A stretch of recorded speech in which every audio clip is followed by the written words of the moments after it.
4 cosas que debemos dejar de hacer según la Biblia. ¿Sale? 4 cosas que debemos dejar de hacer según la Biblia. Y sabes, yo creo que siempre estamos preguntándonos qué es lo que debemos dejar de hacer. ¿Qué es lo que la Biblia nos prohíbe? ¿Qué es lo que la Biblia nos dice? ¡Hey, eso no! Y siempre queremos ver qué es lo que Dios nos está hablando y nos está prohibiendo. Pero si algo yo he entendido de la Biblia es que la Biblia no es un libro de reglas y restricciones. ¿Por qué? Porque si tú y yo vemos la Biblia como un libro que nos va a estar restringiendo, que nos va a estar poniendo esas restricciones, llega un punto donde decimos mejor no la leo. Pero cuando entendemos que la Biblia es un manual de instrucciones, de guianza, de protección, de conocimiento, de poder encontrar a un Dios vivo en la tierra y que podamos vivir una vida en plenitud, nuestra vida cambia. Cuando entendemos que la Biblia no se trata de juicio y condenación, sino de gracia y amor de un Dios que dejó todo para venirnos a salvar, entendemos que nosotros podemos dejar todo para poderlo seguir a Él. Es muy diferente cuando sentimos la obligación de hacer algo. Yo te voy a decir esto. Recuerdo en su momento que eran días de vacaciones, días de asueto y decían, tienen que venir a orar. Y yo me quedaba así como que, oye, pero es yo que trabajo constantemente, que siempre estoy haciendo algo. Y el hecho de decir, tienen que venir a orar como una obligación, decían, no, ¿por qué? Y iba y lo hacía sin ganas. ¿Por qué? Porque estaba siendo obligado. La diferencia que hay en el Cristo que yo predico, en el Cristo que yo sirvo, es que Él me permite a mí decidir y que yo puedo hacer las cosas según lo que Él está poniendo en mi corazón. No por una obligación. En el momento que algo se convierte en una obligación, se deja de disfrutar. En el trabajo, cuando tu trabajo estás y empiezas tu trabajo, deja de ser, fíjate bien, un lugar agradable para ti, ya vas obligado, ya no vas contento. Mira, yo recuerdo en un trabajo, yo trabajaba de contador en un despacho de auditorías y siempre salíamos, los horarios salían a las 6 de la tarde y siempre salíamos 7, 8 de la noche, 9, 10 de la noche y un día llegué 30 minutos tarde porque estaba muy cansado por tanto trabajo y que me descuentan el día. Fíjate bien. Pregúntame si volvía a salir tarde de ese trabajo. Jamás. Porque lo que hacía por amor a lo que hacía, se empezó a convertir en una obligación. Entonces, cuando tú y yo vamos a la Biblia, tenemos que entender que la Biblia no me está obligando, ni me está exigiendo, ni está poniendo para que yo haga las cosas a fuerzas. No, la Biblia te está permitiendo que tú tengas instrucción, guianza, y que puedas hacer las cosas por voluntad propia. Esa es la palabra de Dios. Cuando tú y yo conocemos la palabra de Dios, nos vamos a dar cuenta que la Biblia es un manual de instrucciones, guianza y que sobre todo para que podamos aprender a disfrutar la vida. Jesús mismo lo dijo. Jesús mismo lo dijo. Y te quiero leer ese verso, pero dice Juan 10:10. Fíjate, la Biblia lo está diciendo. El ladrón solo viene para robar, matar y destruir. Yo he venido para que tengan vida y para que la tengan en abundancia. Quiere decir que Dios mismo quiere que tú y yo aprendamos a disfrutar la vida. Que aprendamos a vivir la vida. Entonces yo quiero hablar 4 cosas que según la Biblia tú y yo debemos de dejar de hacer. Y el primero, ¿están listos? El primero es dejar de preocuparte por lo que no puedes controlar. Yo no sé, pero yo recuerdo, siempre lo cuento, pero recuerdo cuando andaba quedando bien con Suat. Una de las cosas que a mí más me mata es aquellas cosas que yo no puedo controlar. Y andaba quedando yo bien con Suat y luego me dice, Suat, vamos a la expo. Y yo, vamos.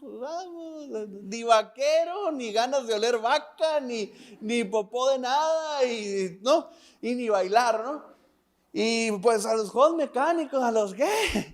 Juegos mecánicos, bueno, vamos. Y llegamos a la expo y estamos ahí en la expo. Y luego mi querida esposa dice, subimos al dragoncito. Y, ay, sí, el dragoncito, vamos. Y nos subimos al dragoncito y ¿dónde se frena esta cosa? ¿No? Y yo, Dios mío.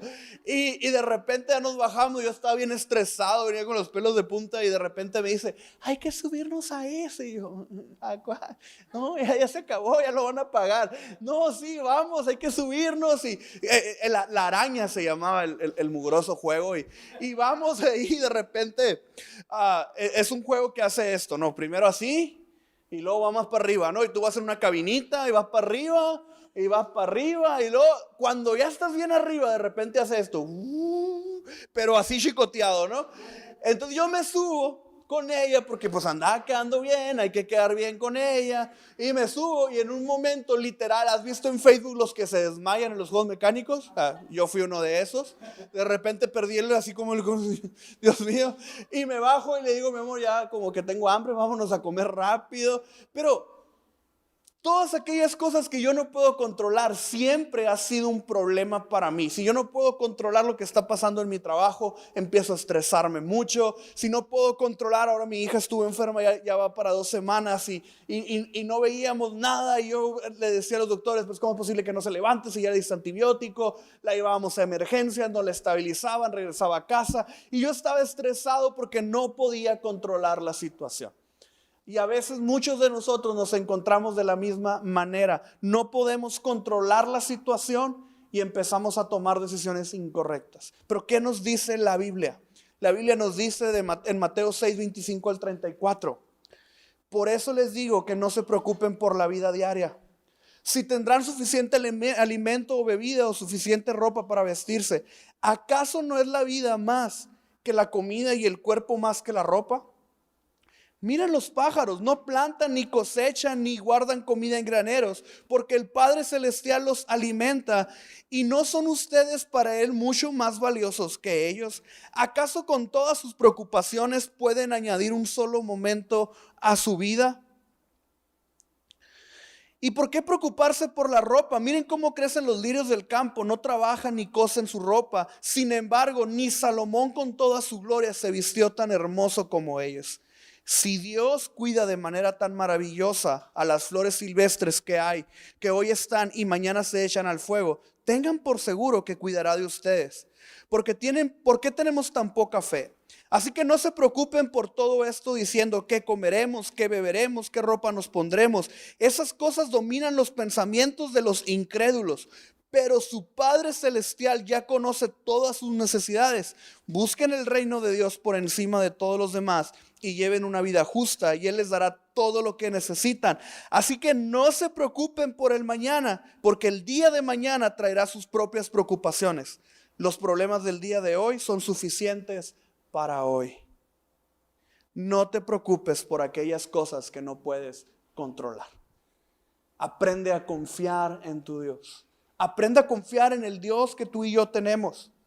Y hay cosas que tal vez no vamos a poder controlar, pero al final de cuentas Dios tiene el control de nuestra vida. Y debemos aprender a descansar en que Él tiene el control de nosotros. Él tiene el control de tus hijos, tiene el control de tu familia, tiene el control de tu trabajo, tiene el control de tu negocio, tiene el control de tu matrimonio, tiene el control de tus hijos. Él tiene el control de tu persona. Él tiene el control. Entonces tú y yo debemos aprender a confiar en Él. Entonces la Biblia nos enseña algo que no debemos de hacer. Y lo que tú y yo debemos aprender a no hacer es a preocuparnos. Y qué padre, pero dice el meme, ¿no? Que a veces nos reímos, pero si estás preocupado, no te preocupes. No te preocupes, confía en la palabra de Dios. Confía en que Él tiene el control. ¿Algo te va a faltar? Todas tus necesidades serán suplidas conforme a las riquezas en gloria en Cristo Jesús. ¿Qué es lo que tengo que hacer yo para no estar preocupado? Porque decirte no te preocupes no es la solución. Enseñarte qué hacer para no estar preocupado es la solución. ¿Y cuál es aquello que tenemos que hacer? Es buscar el reino de Dios por encima de todo lo demás y llevar una vida justa, y Él va a dar lo que necesitamos. Es por eso la importancia de que tú y yo busquemos el reino de Dios constantemente. ¿Y qué es buscar el reino de Dios? Número 1, buscar a Dios primero, poner a Dios primero en nuestras decisiones, ayudar al prójimo, amar al prójimo. Y sobre todas las cosas creo yo que debemos, así como dice ese mandamiento, dice, amarás al Señor tu Dios con todas tus fuerzas, con toda tu mente, con todo tu corazón. Pero hay uno que es similar a este, y es ama a tu prójimo como a ti mismo. Eso es buscar el reino. Eso es buscar el reino de Dios. Amar a Dios y amar a las personas te conlleva a buscar el reino de Dios. Porque al final de cuentas, tu vida refleja quién es Cristo. Al final de cuentas, tu vida refleja quién es Dios. Y si tú y yo no estamos reflejando a Dios, no estamos amando al prójimo. Si tú y yo no estamos reflejando lo que hay en Dios, no estamos amando al prójimo. Y esto es muy importante. Si tú y yo no reflejamos una paz que sobrepasa todo entendimiento, quiere decir que estamos dejando en control, en descontrol, áreas que Dios puede tener el control.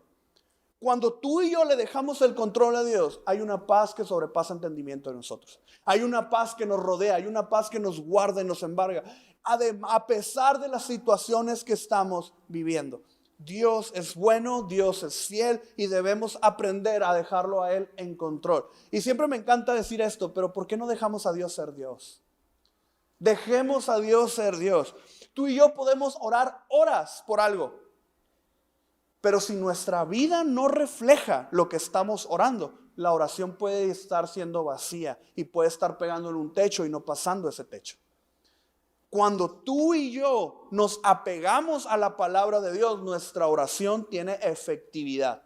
Cuando tú y yo realmente nos apegamos a la palabra de Dios, es ahí cuando vemos una respuesta. ¿Quieres dejar de preocuparte? Empieza a buscar el reino de Dios. ¿Quieres dejar de preocuparte por aquellas cosas que no tienes control? Tienes que empezar a buscar el reino de Dios. A mí me dicen y llegan y me dicen, Giovanni, si no gana el PAN, los van a quitar. Si gana Morena, se van de este trabajo y tu trabajo estable y también a gusto. Y hace meses atrás estuvimos en una situación igual y aprendí a confiar en Dios en medio de una situación así. Y yo les digo, esté quien esté, Dios tiene el control de mi trabajo, Dios tiene el control de mi familia, así que no me voy a preocupar. ¿Está bien? Si estás preocupado, no te preocupes. Número 2, una segunda cosa que la Biblia nos enseña que debemos aprender a no hacer, y es dejarte vencer por el miedo. Dejarte vencer por el miedo. ¿Cuántas cosas hay que no has hecho por tener miedo? Fíjate lo que dice 1 de Juan 4:18. En esa clase de amor no hay temor, porque el amor perfecto expulsa todo temor. Si tenemos miedo es porque es por temor al castigo. Y esto muestra que no hemos experimentado plenamente el perfecto amor de Dios. ¿Sabes cuántas veces he escuchado? ¿Cuántas veces he oído personas decir que tenemos que tener el temor a Dios? No hagas eso por temor a Dios. Espérate. ¿Qué significa temor a Dios? No significa que le tengas miedo, porque en este mismo verso nos está enseñando que el verdadero amor echa fuera todo el temor. Entonces, ¿en dónde sacamos que tenemos que tenerle miedo a Dios? El temor a Dios tiene que ver con el respeto profundo que le tenemos. El temor a Dios tiene que ver con el respeto profundo en el cual nos vamos a conducir en esta vida por amor a Dios, no porque le tengamos miedo. Fíjate bien, tú no haces las cosas, no te portas bien, porque está este condicionamiento. El testimonio, hermano, hay que dar buen testimonio para que las otras personas conozcan a Cristo. Si tú estás dejando de hacer cosas, escucha esto porque es importante. Si tú y yo estamos dejando de hacer, no voy a hacer eso porque es mal testimonio. Y estás todo frustrado. Estar frustrado es mal testimonio también. Estar todo, porque si hago esto y que no me vea el pastor. A mí como me daba coraje que me hablaban. ¿Ya viste a tus jóvenes lo que andan haciendo? Pues lo que anden haciendo es bronca de ellos, pero tú eres su pastor no su papá. A su papá es el que le va a prohibir ir al palenque, su papá es el que les va, sí, ahora la culpa del pastor. Hoy están tomando en la boda. Pues lo que aprendieron en casa, discúlpenme, es lo que aprendieron en casa. Es lo que casa permitió, no que lo que la iglesia enseñó, lo que la Biblia enseñó. Pastor, pero es que tus jóvenes, no, los jóvenes de ustedes también. Yo recuerdo un sábado no fui a una boda por cuidarme del COVID y resulta que me enteré de toda la boda porque los jóvenes. Y yo, a ver, no. A mí me toca pastorearlos, a usted educarlos y enseñarlos. Yo estoy para amarlos, abrazarlos y recibirlos cuando se equivocan. Usted también, pero usted está para educarlos. Ay, pastor, por eso no crees. No crecen porque usted en su casa no está bien. Y me hubiera encantado tener los pantalones suficientes en ese tiempo para decírselo a los papás. Pero el buen testimonio no es para las personas. El buen testimonio es para decirle a Dios, aquí está mi vida. Aquí está mi vida. Y cuando tú y yo estoy viendo el espejo y me está predicando a la gente. Hola. Está chido porque parece que hay como 400 personas. Entonces, aquí venimos dobles. Aquí venimos dobles y medio triples para este lado. Entonces, cuando tú y yo estamos buscando a Dios, tenemos un constante testimonio. No estamos frustrados por no hacer las cosas. Dejamos de hacerlas porque las amamos. ¿Por qué? Es como esto en el matrimonio. No voy a adulterar por miedo a mi esposa. A ver. El puro hecho de pensar en adulterar ya es un problema. Aunque digas, no lo voy a hacer por miedo a mi esposa. El que ama a su esposa, la respeta y ni siquiera lo piensa. ¿Sí me estás entendiendo? Es lo mismo con Dios. Entonces Dios nos dice, hay algo que tú y yo no podemos dejar de hacer y es dejarnos vencer por el miedo. Entonces, en ese sentido tenemos que entender que el perfecto amor echa fuera todo temor. Cuando tú y yo tenemos el amor de Dios en nuestra vida, ahí podemos entender que no hay temor que pueda venir. Ahora, fíjate bien lo que dice el Salmo 91. Te voy a leer unos versos nada más. Los que viven al amparo del Altísimo encontrarán descanso a la sombra del Todopoderoso. Encontrarán descanso a la sombra del Todopoderoso. Declaró lo siguiente acerca del Señor: solo Él es mi refugio, mi lugar seguro. Él es mi Dios y en Él confío. Me rescatará de toda trampa y me protegerá de enfermedades mortales. Con sus plumas me cubrirá y con sus alas me dará refugio. Sus fieles promesas son tu armadura y tu protección. No tengas miedo de los terrores de la noche, ni de la flecha que se lanza en el día. No temas a la enfermedad que acecha en la oscuridad, ni a la catástrofe que estalla al mediodía. Aunque caigan 1000 a tu lado, aunque mueran 10,000 a tu alrededor, esos males a ti no te van a tocar. Simplemente abre tus ojos y mira cómo los perversos reciben su merecido. Si haces al Señor tu refugio y al Altísimo tu resguardo, ningún mal te conquistará, ninguna plaga se acercará a tu hogar, pues Él ordenará a sus ángeles que te protejan por donde quiera que tú vayas. Te sostendrá con sus manos para ni siquiera te lastimes el pie con una piedra. Pisotearás leones y cobras. Aplastarás feroces leones y serpientes bajo tus pies. Si estás bajo la sombra del Omnipotente, no tenemos por qué temer. No dejes que el temor te venza. No dejes que el temor, tal vez a este punto has estado bajo la sombra del temor en muchas cosas. ¿Qué va a pasar mañana? ¿Cómo me va a ir con mis hijos? ¿Qué va a pasar con mi trabajo? Si pierdo esto, si esto sucede. Y estás bajo ese temor, empieza a estar bajo la sombra del Omnipotente, bajo la sombra de Dios, para que puedas estar confiado y tranquilo. No te dejes vencer por el miedo. ¿Estamos bien hasta aquí? ¿Sí? Número 3. Y híjole. Y esto es algo que la Biblia nos enseña. No te dejes vencer por el enojo. Levanten la mano los enojones. No te dejes vencer por el enojo. Santiago 1:19 al 21 dice: mis amados hermanos, quiero que entiendan lo siguiente. Todos ustedes deben de ser rápidos para escuchar, lentos para hablar y lentos para enojarse. El enojo humano no produce la rectitud que Dios desea. Así que quiten de su vida todo lo malo y lo sucio y acepten con humildad la palabra de Dios, que Dios les ha sembrado en el corazón, porque tiene el poder para salvar su alma. Y tú y yo debemos de ese enojo. No sé qué tan rápido seas tú para enojarte. Yo antes era lento para enojarme, pero como a los 35 me cambió no, y ya me empecé a enojar más rápido. Así como que ya todo me molesta. Antes decía, ay, son jóvenes, y ahora mira estos chamacos, ¿no? ¿Cómo va cambiando la vida, verdad? Pero tenemos que aprender a no enojarnos tan fácil. Ahora que estábamos en urgencias con Farita, entra un doctor, la empieza a checar y le suena el teléfono y se sale y yo, oye, o sea, dejaste a mi hija aquí, se me empezó a hacer un nudo en el estómago, estaba bien enojado, estaba esperando que entrara para decirle de todo lo que pudiera. Y cuando entra nos dice, perdón, era una emergencia. Y yo, ok, hasta se me acomodó otra vez el estómago, ¿no? Y a veces tú y yo debemos aprender a controlar nuestro enojo. Debemos aprender a controlar nuestro enojo. Debemos aprender a controlarnos a nosotros mismos.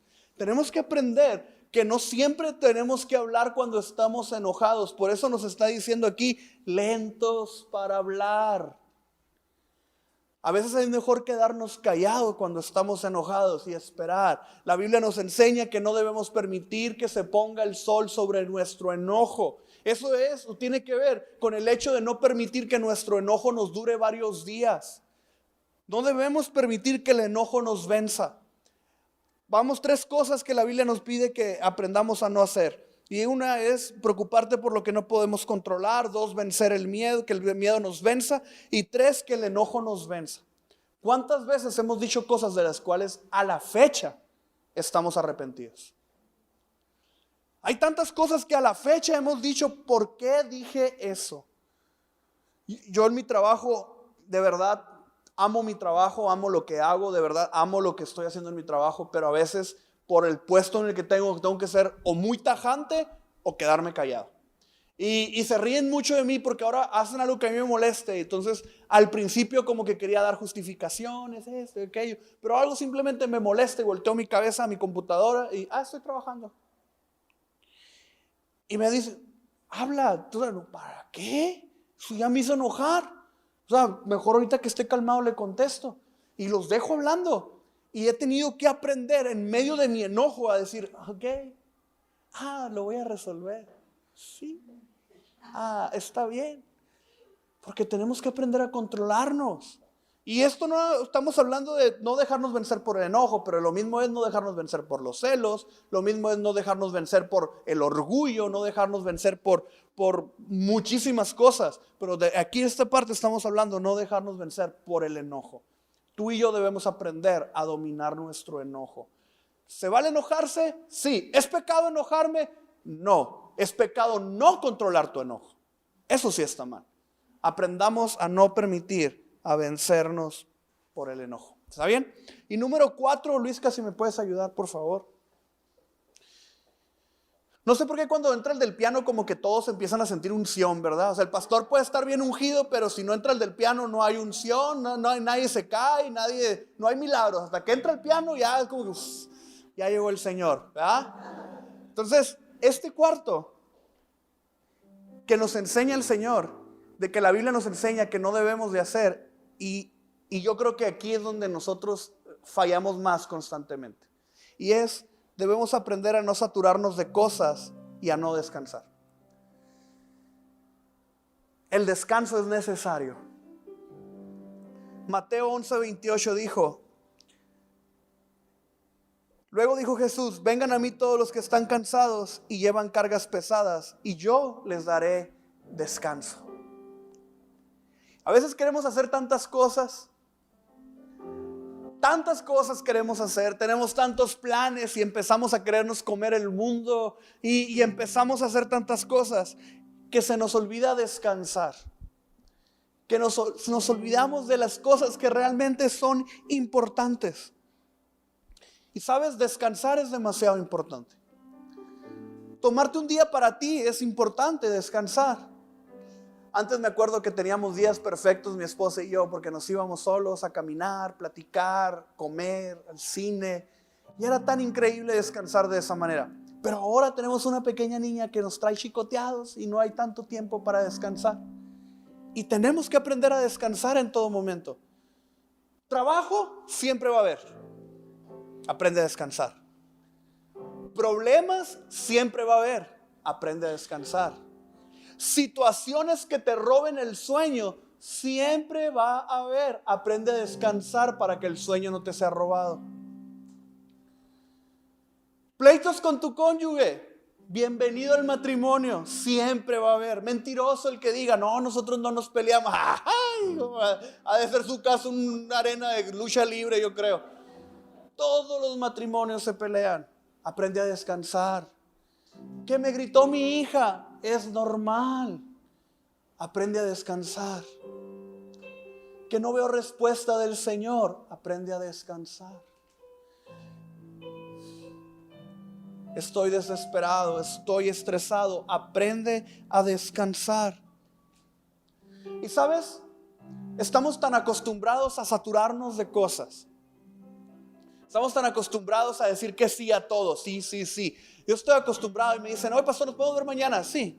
¿A qué hora? Tú dime. 8, a las 8. Pastor, ¿nos podemos ver a las 9? A las 9 también. Martes, ese día nos vemos. Miércoles, está bien. Oye, pues, Gio, partido de fútbol, vamos a jugar fútbol. Y me empiezo a saturar de cosas hasta que llega un punto donde digo, no, basta.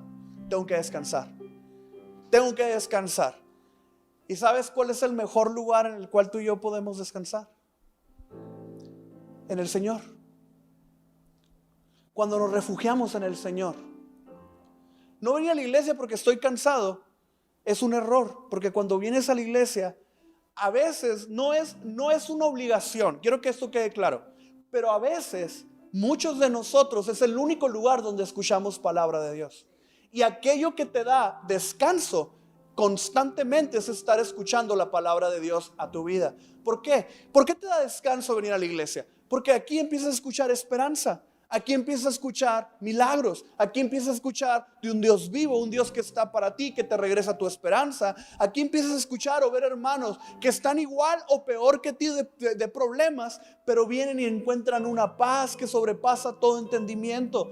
Aquí en este lugar aprendemos a descansar porque nuestra fe crece, porque la fe crece cuando escuchamos la palabra de Dios constantemente. Y algo que yo le pido a Dios, y de verdad se lo he dicho, Dios, enséñame a predicar la Biblia. Enséñame a hablar la verdad. Enséñame a hablar lo que es correcto. Mira, te lo digo con mucho amor. Aquí no te voy a sobar el oído nunca. Te amo y te voy a abrazar siempre. Carlos, Ruth, Suad y todos los que trabajamos en este lugar, a pesar de tu condición, te vamos a abrazar siempre. No te vamos a banquear, ni te vamos a rechazar, ni vamos a decir que no eres apto para este lugar. Eres parte de este lugar, eres amado, eres aceptado. Pero cuando se trate de predicar la palabra, vamos a ser fieles a lo que la palabra diga. Vamos a ser fieles, no vamos a esto sí, esto no, parejo.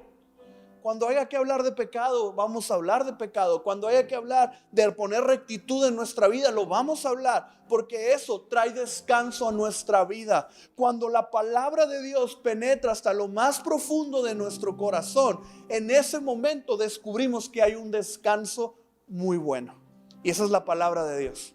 Así que, familia, aprendamos a descansar en el Señor, que es el lugar más seguro para descansar.